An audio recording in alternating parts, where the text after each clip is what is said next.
Hey everybody, BlueShoes here. Got a fun little SkyBlock tutorial that we're going to be doing today. I did this SkyBlock tutorial over on FadeCloud, which I'll have in the description below, as well as the island where you can go to check out if you want to build your own stuff for your own island on what you can do.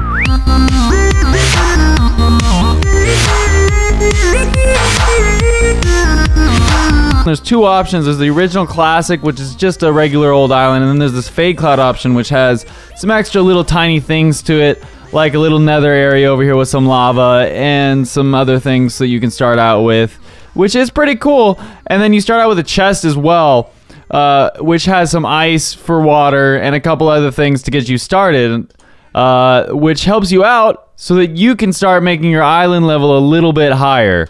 And you need to have specific blocks to make your island a little bit higher. The ones that give a 0.1 value, which isn't very much, so really you don't really need them to use them for anything, but they still give you something. Try and focus on the 1.5 value and the 3 values, which are gold and emerald, but you really want to focus on the diamond blocks, which give you an island value of 3.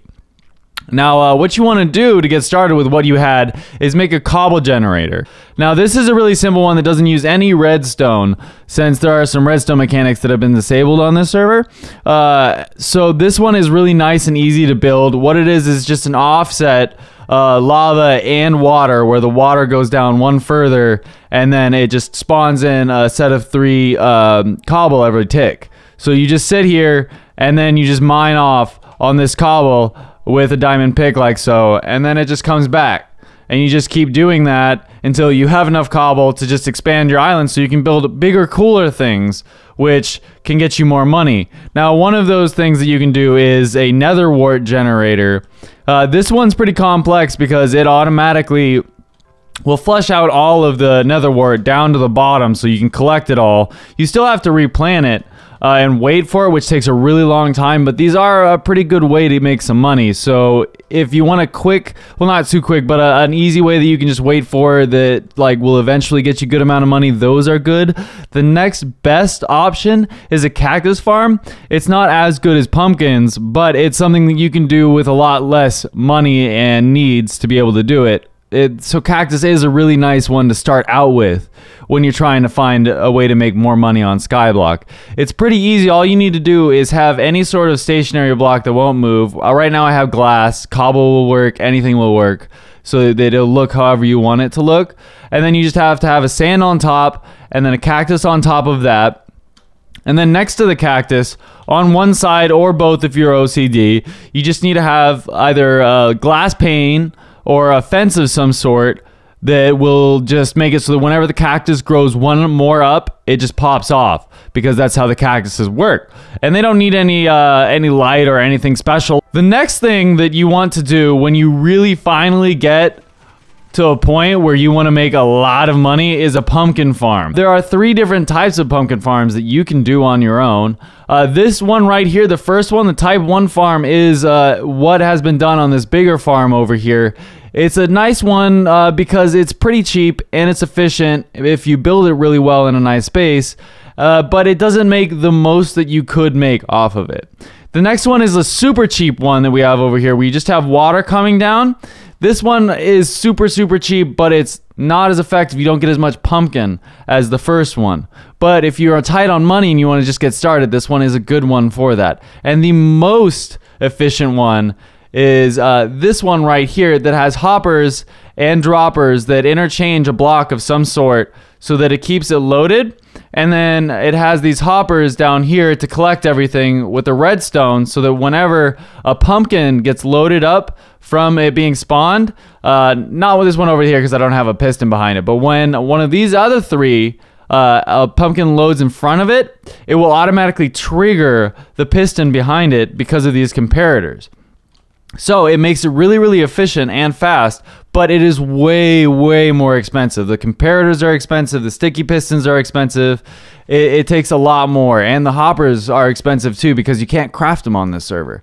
But one thing that a lot of people don't know about these pumpkin farms is that on the edge of them, you want to place a little tiny flower like I have, or something that just is a plant that won't grow, so that it can count for these pumpkin stems as another dirt block that's farmable that's around it. Now, the way that it works in Minecraft is that when you have a plant like a melon or a pumpkin, it counts the 8 blocks that are surrounding that are directly adjacent to it, and then gives you a random number generator value or a tick for the maximum amount of time that it's going to take for that to spawn in a pumpkin.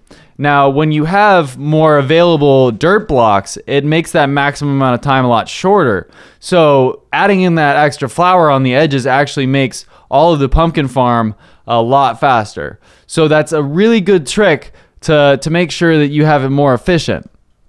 Now, once you've built this pumpkin farm, when it's this big, you're gonna need to get a timer on the bottom. So what we have here is a double clock, and what this clock does is it has a couple sets of comparators that will check these hoppers that have something inside of them moving back and forth, and then these sticky pistons will grab the block that you put in the middle and move it back and forth and set off a redstone timer, so that every single time that this clock goes off, you're gonna get all of these to go off on their own. Now, this is just for something when you want to do a type 1 or a type 2 farm that I showed off, because you don't need to do that for the type 3. That already has it built in with the comparators. So that's another reason why it makes it go faster, because you don't have to wait for this clock to remove the pumpkins whenever they spawn. You can also go and move on to spawners. Now, there are a couple different types of spawners that you can do. The simplest one, when you want to try and make some experience, you either want to do something like a skeleton or a blaze farm. So I'm going to show you off a simple one that's just these skeletons that are going to be over a pool that drop them into a 2x2 wide hole that is underneath, where you can farm and just come down here and smack these skeletons until they die. And then it takes a while, but it's a good way to make some experience. Another way is with a blaze farm.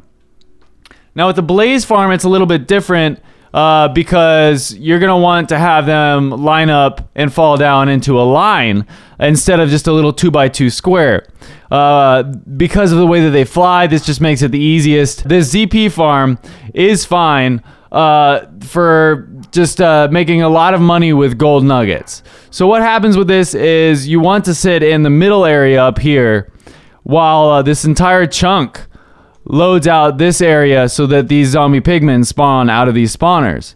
Now, because the spawners load in one chunk, when you stand in the middle here, it still loads out over on the corners so that the zombie pigmen will spawn.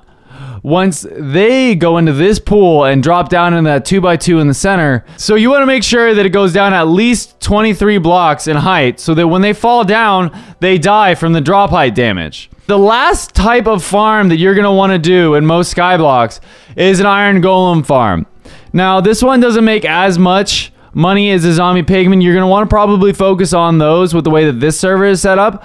But iron golems do give you iron, so they are really nice. Now, with iron golems, it needs to be a little bit different. You have your little AFK area up here, which spawns out the iron golems that fall down into a water pit, just like the other ones. But this time, instead of falling into a 2x2 hole, they need to fall down into lava. Now, the lava down here, near the collection area, you need to have it be a 2-set of lava with some signs that break off each of the lava areas so that these iron golems burn to death.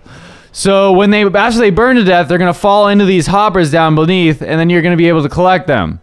Well, that's all for the SkyBlock tutorial today. I hope you guys enjoyed this video, and if you did, make sure to like, comment, and subscribe. And as always, stars, have a great day. Bye! Wah, wah, I'm an annoying baby. Wah. What are you doing? Don't tell me I live my life! Bro, we gotta be really quiet right now. I don't want to be quiet. I just want to tell him to be nice and stop all of this rude murder.